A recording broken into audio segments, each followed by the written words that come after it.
नमस्कार मित्रांनो, मी Uttam Pawar, perfect computer accounting institute Binduchowk कोल्हापूरमध्ये आपलं सहर्ष स्वागत करतो। मित्रांनो, बेसिक अकाउंटिंग कन्सेप्ट मध्ये आज आपण एक महत्त्वाच्या दोन कन्सेप्ट बघणार आहोत, डेबिट बॅलन्स आणि क्रेडिट बॅलन्स। बघा, आपण या अकाउंटिंगच्या प्रत्येक कन्सेप्टची एक सिरीज बनवत आहोत। अगदी तुम्ही 11वी पासून ते TY BCom पर्यंत ज्या काही वेगवेगळ्या कन्सेप्ट आपण बघितल्या किंवा तुम्ही एखाद्या इंटरव्ह्यूला गेल्यानंतर अकाउंटिंग रिलेटेड जे काही कन्सेप्ट तुम्हाला इंटरव्ह्यूसाठी विचारले जातील ती प्रत्येक कन्सेप्ट आपण इथे क्लिअर करणार आहोत। बघा, आजची जी कन्सेप्ट आहे डेबिट बॅलन्स आणि क्रेडिट बॅलन्स, अतिशय महत्त्वाची कन्सेप्ट आहे। आता का महत्त्वाची आहे तुम्हाला पूर्ण व्हिडिओ झाल्यानंतर ते लक्षात येईल। बघा, एखादा अकाउंट असेल म्हणजे कोणतेही अकाउंट घेत असेल, मी मुद्दाम इथे दोन अकाउंट्स तयार करून ठेवले ज्याला आपण लेजर पोस्टिंग असं म्हणतो। आता हे लेजर पोस्टिंग कसं झालं किंवा हे कशा पद्धतीने बॅलन्स काढला हे जर तुम्हाला बघायचं असेल तर त्यासाठी आपला एक वेगळा व्हिडिओ आहे लेजर पोस्टिंग म्हणून, तर त्यामध्ये तुम्ही इन डिटेल मध्ये लेजर पोस्टिंग कसं केलं जातं आणि त्याच्यावरून आपल्याला काय समजतं हे त्या व्हिडिओमध्ये बघू शकता। त्या व्हिडिओची लिंक खाली डिस्क्रिप्शन मध्ये शेअर केलेली आहे, त्या लिंक वरून तुम्ही तो व्हिडिओ पाहू शकता। बघा, कोणतेही अकाउंट क्लोज केल्यानंतर ऍक्च्युली तुम्हाला टॅली सारख्या सॉफ्टवेअर मध्ये किंवा इतर कोणत्याही सॉफ्टवेअर मध्ये तुम्हाला जे अकाउंटचे स्टेटमेंट्स असतात किंवा सर्व अकाउंटचे स्टेटमेंट ते पूर्ण अकाउंट क्लोज करून त्यांचे बॅलन्सेस तयार मिळतात। जे मॅन्युअली अकाउंटिंग मध्ये आपल्याला करत असताना स्पेशली तयार करावं लागत होतं ते आता तुम्हाला डायरेक्टली असे अकाउंट्स तयार करून मिळतात। बघा, इथं आपण एक कॅश अकाउंट घेतलेला आहे आणि ह्या कॅश अकाउंटचा आपण इथे एक बॅलन्स काढलेला आहे 6,90,000, म्हणजे हे अकाउंट क्लोज करून या अकाउंटचा बॅलन्स काढला आहे 6,90,000। त्याचप्रमाणे इथं आपलं दुसरं अकाउंट आहे सेल्स अकाउंट। या सेल्स अकाउंटला आपण 4 लाख रुपये इथं बॅलन्स काढलेला आहे। टॅलीमध्ये ज्यावेळी तुम्ही एखाद्या बिझनेसचं अकाउंटिंग कराल त्यावेळी असे डायरेक्ट तुम्हाला सर्व अकाउंट्स क्लोज करून मिळतील आणि ते क्लोज केल्यानंतर त्या अकाउंटला असे जे काही बॅलन्स येतील त्या बॅलन्सचा नेमका काय अर्थ असतो हे आपल्याला परफेक्ट सांगता आलं पाहिजे। ऍज अ अकाउंटंट म्हणून काम करत असताना समोरच्या एखाद्या पार्टीचा फोन आला किंवा तुम्हाला ओनरनं जर विचारलं की या अकाउंटचा नेमका हा बॅलन्स म्हणजे नेमकं काय किंवा हे तुम्हाला स्टेटमेंट मध्ये काय दिसते हे जर सांगायचं असेल तर तुम्हाला ही कन्सेप्ट क्लिअर असणं फार गरजेचं आहे। बघा, आता कॅश अकाउंटला हा जो 6,90,000चा जो काही बॅलन्स दिसतो ते म्हणजे नेमकं काय आहे? हे 6,90,000 म्हणजे आपल्या बिझनेसचं येणं आहे, आपल्या बिझनेसचं देणं आहे का आपल्या बिझनेसचं प्रॉफिट आहे की लॉस आहे? तर ऍक्च्युली आपण डबल एंट्री सिस्टीम मध्ये टाइप्स ऑफ अकाउंट्स बघितले, त्या टाइप्स ऑफ अकाउंट्स मध्ये कॅश अकाउंट आपण बघितले की रिअल अकाउंट आहे।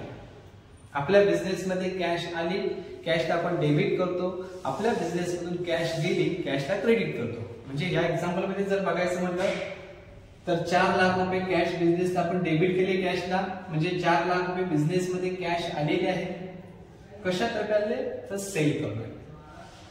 3,25,000 रुपये आपल्या बिझनेस मध्ये आलेले आहे एक्सपोर्ट आले, म्हणजे समजा आहे एका दिवसाचं जर माझं स्टेटमेंट असेल तर आज माझ्या बिझनेस मध्ये टोटल 7,25,000 रुपये कॅश आलेली आहे। त्यातली माझ्या बिझनेस मधनं कॅशला मी क्रेडिट केलं म्हणजे कॅश गेलेली आहे। किती गेलेली आहे तर इथं जर बघितलं तुम्ही परचेस केलेलं आहे 30,000 रुपये, म्हणजे परचेस साठी 30,000 रुपये कॅश गेलेले आहे आणि वायला मी 5,000 रुपये कॅश दिलेले आहे, त्यामुळे वायला 5,000 रुपये कॅश दिलेले आहे।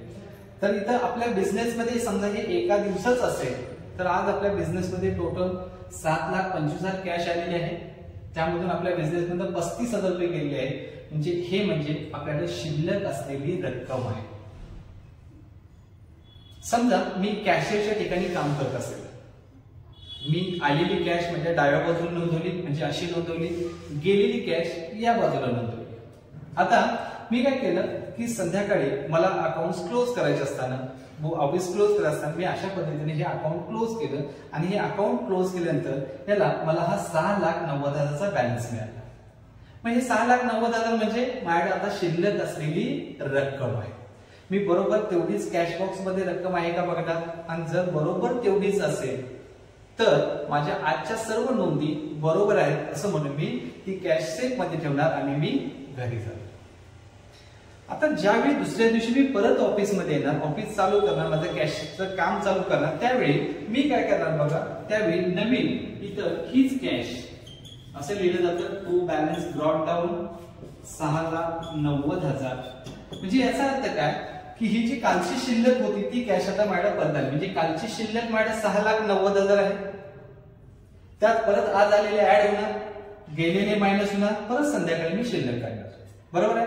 म्हणजे ह्या एका अकाउंटचा म्हणजे आपण बघितलं कॅश अकाउंटचा जो काही बॅलन्स असतो ती म्हणजे आपल्याकडे शिल्लक असलेली रक्कम असते. कधीही तुम्ही कॅश अकाउंट जर क्लोज केलं तर त्या कॅश अकाउंटला जो काही बॅलन्स येईल ती म्हणजे आपल्याकडे शिल्लक असलेली रक्कम असते. मित्रांनो, आता आपल्या इथे अकाउंटिंग करत असताना अशी बऱ्याच प्रकारचे अकाउंट्स तयार होतील. जितके आपली व्हरायटी टाइप्स ऑफ ट्रान्झॅक्शन असतील तसे असे भरपूर अकाउंट्स असतील आणि ते प्रत्येक अकाउंट क्लोज केल्यानंतर त्या अकाउंटला अशा पद्धतीने काहीतरी आपला बॅलन्स येईल. मग आपल्याला ह्या एका अकाउंटचा जो बॅलन्स समजला, असं मला कोणतंही अकाउंट घेतलं तर त्या अकाउंटचं मला बॅलन्स समजणं गरजेचं आहे किंवा त्याचा अर्थ काय असतो समजणं गरजेचं आहे. आता पहिलं बघा, बॅलन्स म्हणजे काय.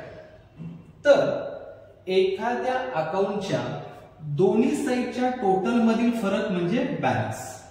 एखाद्या अकाउंटच्या दोन्ही बाजूंच्या टोटल मधील जो फरक असतो तो म्हणजे बॅलन्स. म्हणजे आता इथे बघा, या साईडची टोटल 7,25,000 होती, या साईडची टोटल 35,000 होती. या दोन्हीच्या साईड मधला टोटल मधील फरक म्हणजे हा 6,90,000 आपण काढलेला बॅलन्स. ओके. आता कसं आहे बघा, तुम्ही कोणतेही अकाउंट क्लोज केल्यानंतर त्या अकाउंटला 3 प्रकारचे बॅलन्सेस असू शकतात. एक आहे डेबिट बॅलन्स, दुसरा आहे क्रेडिट बॅलन्स आणि यामध्ये तिसरा जो मी इथे लिहिले नाही त्याला आपण नील बॅलन्स. काय म्हटलं मी पहिलं, डेबिट बॅलन्स, क्रेडिट बॅलन्स आणि नील बॅलन्स अशा अकाउंटला 3 प्रकारचे बॅलन्सेस असू शकतात. आता तुम्ही जी काही तुमच्या इथे वेगवेगळे अकाउंट्स तयार झालेले आहेत त्यामध्ये कोणत्या अकाउंटला डेबिट बॅलन्स आहे, कोणत्या अकाउंटला क्रेडिट बॅलन्स आहे आणि कोणत्या अकाउंटला नील बॅलन्स आहे हे तुम्हाला माहिती असणं गरजेचं आहे. बघा, पहिलं आपण बघू डेबिट बॅलन्स म्हणजे काय. बघा, आधी पहिल्यांदा मी तर डेफिनेशन वाचून दाखवतो. डेबिट बॅलन्स म्हणजे काय, when the debit side of the ledger is exceed than the credit side then that account is called the debit balance. हेच मी मराठीमध्ये सिंपल मध्ये करून सांगतो तुम्हाला. ज्या अकाउंटच्या डेबिट साइडची टोटल ही क्रेडिट साइडच्या टोटल पेक्षा जास्त असते त्या अकाउंटला डेबिट बॅलन्स आहे समजायचं. पण कितीचा डेबिट बॅलन्स आहे असं म्हणायचं, तर बघा, ज्या अकाउंटच्या डेबिट साइडची टोटल ही क्रेडिट साइडच्या टोटल पेक्षा जितक्या रकमेने जास्त आहे तितक्या रकमेचा त्या अकाउंटला डेबिट बॅलन्स आहे. म्हणजे इथे कॅश अकाउंटला 6,90,000 रुपयाचा डेबिट बॅलन्स आहे. बरोबर आहे. त्याच्याच विरुद्ध क्रेडिट बॅलन्स. बघा, क्रेडिट बॅलन्स म्हणजे काय, when the credit side of the ledger is exceed than the debit side then that account called is credit balance. हेच मराठीमध्ये सांगतो, ज्या अकाउंटच्या क्रेडिट साइडची टोटल ही डेबिट साइडच्या टोटल पेक्षा जितक्या रकमेने जास्त असते तितक्या रकमेचा त्या अकाउंटला क्रेडिट बॅलन्स आहे म्हणायचं. परत एकदा सांगतो, ज्या अकाउंटच्या क्रेडिट साइडची टोटल ही डेबिट साइडच्या टोटल पेक्षा जितक्या रकमेने जास्त असते तितक्या रकमेचा त्या अकाउंटला क्रेडिट बॅलन्स. म्हणजे इथे मी दुसरं लेजर बनवलेले सेल्स अकाउंट. या सेल्स अकाउंटचे क्रेडिट साइडची टोटल 4 लाख आहे, इकडचा मी काढलेला फरक आहे, त्यामुळे या अकाउंटला 4 लाख रुपयाचा क्रेडिट बॅलन्स. आता तेच आपण तिसरं जे म्हटलं मी नील बॅलन्स. तर नील बॅलन्स म्हणजेच काय बघा, तर ज्या अकाउंटच्या दोन्ही साइडची टोटल इक्वल असते, ज्या अकाउंटच्या दोन्ही साइडची टोटल इक्वल असते त्या अकाउंटला नील बॅलन्स. आता दोन्ही साइडची टोटल इक्वल म्हणजे इथे तुम्ही म्हणाल की इथं पण 7,25,000 इथं पण 7,25,000 म्हणजे ही नील नाही. मध्ये कुठलाही डिफरन्स आला नसला पाहिजे. म्हणजे डेबिट साइडची टोटल प्लस क्रेडिट साइडची टोटल दोन्ही इक्वल आले असेल तर त्या अकाउंटला नील बॅलन्स आहे समजायचं. मला वाटतं आता तुम्हाला व्यवस्थित समज असेल डेबिट बॅलन्स कधी असतो, क्रेडिट बॅलन्स कधी असतो आणि नील बॅलन्स कधी असतो. डेबिट बॅलन्स म्हणजे काय, डेबिट साइडची टोटल जास्त असते. क्रेडिट बॅलन्स म्हणजे क्रेडिट साइडची टोटल जास्त असते. नील बॅलन्स म्हणजे दोन्ही साइडची टोटल इक्वल असते. आता हे समजलं मला. आता माझ्या इथे समोर सर्व अकाउंट्स आहेत, टॅलीमध्ये माझं अकाउंटिंग झालेलं आहे. मी आता बघितलं या अकाउंटला मला डेबिट बॅलन्स आहे, या अकाउंटला मला क्रेडिट बॅलन्स दिसतो, या अकाउंटला नील बॅलन्स दिसतो. पण त्याचा नेमका काय अर्थ असतो, या अकाउंटला मला डेबिट बॅलन्स दिसतो म्हणजे त्याचा काय अर्थ असतो, या अकाउंटला मला क्रेडिट बॅलन्स दिसतो म्हणजे त्याचा काय अर्थ असतो, या अकाउंटला मला नील बॅलन्स दिसतो म्हणजे त्याचा काय अर्थ मला समजलं पाहिजे किंवा मला कुणालाही सांगता आलं पाहिजे.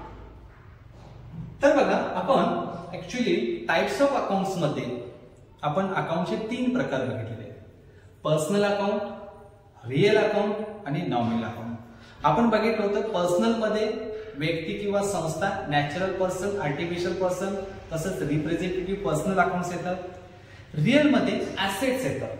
ऍक्च्युली गुड्स आणि ऍसेट्स येतात, पण गुड्सला आपण परचेस आणि सेल मध्ये कन्वर्ट करतो, त्यामुळे रिअल मध्ये फक्त ऍसेट्स राहतात.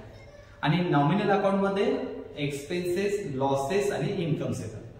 परत एकदा सांगतो, पर्सनल मध्ये व्यक्ती किंवा संस्था, रिअल मध्ये ऍसेट्स आणि नॉमिनल मध्ये एक्सपेन्सेस, लॉसेस आणि इन्कम्स येतात. म्हणजे आता तुमच्या इथं जी काही वेगवेगळ्या प्रकारचे अकाउंट्स असतील, लेजर असतील, त्यामध्ये काही पर्सनल अकाउंट्स असणार आहेत, काही रिअल अकाउंट्स असणार आहेत, काही नॉमिनल अकाउंट्स असणार आहेत. बरोबर आहे.